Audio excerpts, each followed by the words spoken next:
আসসালামু আলাইকুম। ১৯৫৮ সালের রানার্স আপদের এবার ভোগাতে পারে ডিফেন্স লাইন এবং সেই ১৯৯৮ পরবর্তী সময় আস্তে, আস্তে যেভাবে তাদের উপর প্রেশার বা যে ধরনের চাহিদা তাদের উপর ছিল যে তারা ১৯৫৮ বিশ্বকাপের রানার্স আপ, এই রানার্স আপ টিমের প্রতি চাহিদা বেশি থাকতে পারে কিন্তু সেই লেভেলের ফুটবল আমরা দেখতে পারি নাই।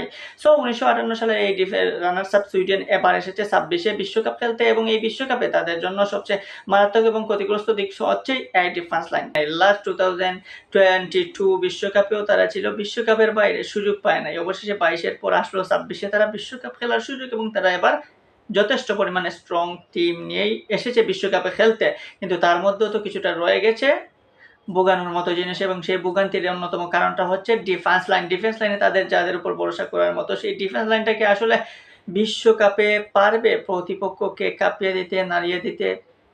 সেটা নিয়ে সন্দেহ থাকার কথা। কারণ আমার কাছে সন্দেহ এইজন্যই লাগতেছে যে গতকালকে আমরা নরওয়ের বিপক্ষে তাদের যে ম্যাচ দেখলাম সেই ম্যাচে এই ডিফেন্ডাররা যতটুকু ভালো খেলার কথা ততটুকু ভালো খেলে নাই। বরুসিয়া ডর্টমুন্ডের সেভেনসন কিছুটা ট্রাই করেছেন। বাকি যারা রয়েছেন তারা কিন্তু আশানুরূপ পারফরম্যান্স করতে পারে নাই। যে পারফরম্যান্স করতে না পারার কারণেই নরওয়ে কিন্তু তাদেরকে কাউন্টার অ্যাটাকেই কিন্তু ৩টা গোল দিয়ে দেয়। সো বুঝতেই পারতেছেন এখানে ডিফেন্স লাইন নিয়ে কতটা চিন্তিত থাকতে হবে সুইডেনকে।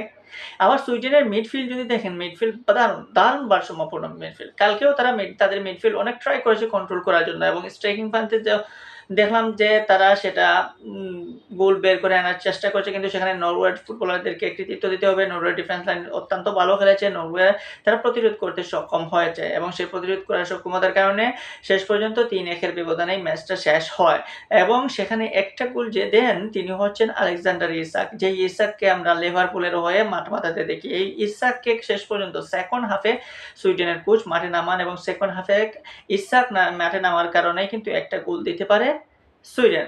দুর্ভাগ্যবশত কালকে রেস্টের জন্য রাখা হয় তাদের গিয়োকার্সকে, যিনি রিসেন্টলি আর্সেনালের হয়ে প্রিমিয়ার লিগ জয়ী হয়েছেন, চ্যাম্পিয়ন্স লিগের রানার্স আপ হয়েছেন এবং আর্সেনালের অন্যতম সারথি হয়ে দাঁড়িয়েছেন। সেই গিয়োকার্স গতকালকে রেস্টে ছিলেন, তাকে কোচ নামান নাই। হয়তো বিশ্বকাপের জন্য তিনি ফুলফিল রিদম নিয়ে চলে আসবেন বিশ্বকাপ মাতানোর জন্য। সো এই গিয়োকার্স কিংবা আলেকজান্ডার ইসাক হয়তো আর্সেনাল লিভারপুলে খেলে থাকেন, তাদের মাত্রা অনেক উঁচুতে। বাকি যারা রয়েছেন তারাও কিন্তু কম না, ভালো একটা টিম। বললাম তো ডিফেন্স লাইন কিংবা স্ট্রাইকিং প্রান্ত দুইটার বিভাগই যথেষ্ট পরিমাণ ভালো, কিন্তু মূল কাজটা করতে হবে ডিফেন্স লাইনকে। ডিফেন্স লাইনের যে ধরনের দুর্বলতা দেখলাম সেই দুর্বলতা দিয়ে আসলে ডিফেন্স লাইন পারবে কি না জানি না। কালকে আবার সুইডেনের গোলকিপিং এর দায়িত্বে তাদের সেরা ১-২ চয়েস যারা রয়েছেন তাদেরকে বাদ দিয়ে জ্যাকবকে তারা নামিয়েছিল এবং জ্যাকবের কিছু বাজে গোলকিপিং আমরা দেখলাম যার কারণে গোলও খেতে হলো।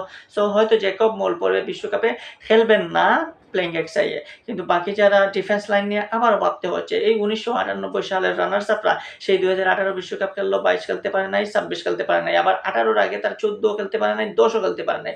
২০০৬ খেললো বিশ্বকাপ, ২০০২ বিশ্বকাপ খেললো। সো বিংশ শতাব্দীতে এসে ২-৬ খেলার পর ১০, ১৮, ২২ তিনটা বিশ্বকাপই তারা মিস করেছে। এবার ২৬-এ এসেছে ইতালির কল্যাণে। এখন যদি সুইডেন এবার যে টিমটা নিয়ে এসেছে এই টিমটা নিয়ে যদি ভালো কোনো রেজাল্ট এনে দিতে না পারে, সুইডেন ফ্যানরা হতাশ হওয়ার কথা এবং সুইডেনের কাছে এটা প্রত্যাশাই করে সুইডেন ফ্যানরা। কারণ সুইডেনের এই টিমে সবকিছুই আছে, শুধুমাত্র তাদের মাঠে যথেষ্ট পারফরম্যান্স করতে হবে। কিন্তু নরওয়ের সাথে পারফরম্যান্সের কারণে সুইডিশরা হয়তো মর্মাহত হতে পারেন, হয়তো কিছুটা আপসেট হতে পারেন, কিন্তু এটা ফুটবল, হয়তো কোনো এক সময় ঘুরে যাবে এবং বিশ্বকাপে আসলে হয়তো সুইডেন আরও ভালো খেলতে পারে। তো অপেক্ষায় থাকুন, দেখুন সুইডেন জাদু আসলে বিশ্বকাপে কতটা দেখাতে পারে। কিন্তু মূল কারবারটা হচ্ছে ডিফেন্স লাইন। ৫৮ সালের এই চ্যাম্পিয়নদেরকে অবশ্যই ডিফেন্স লাইনকে আরও মজবুত এবং আরও পরিপক্ক করতে হবে।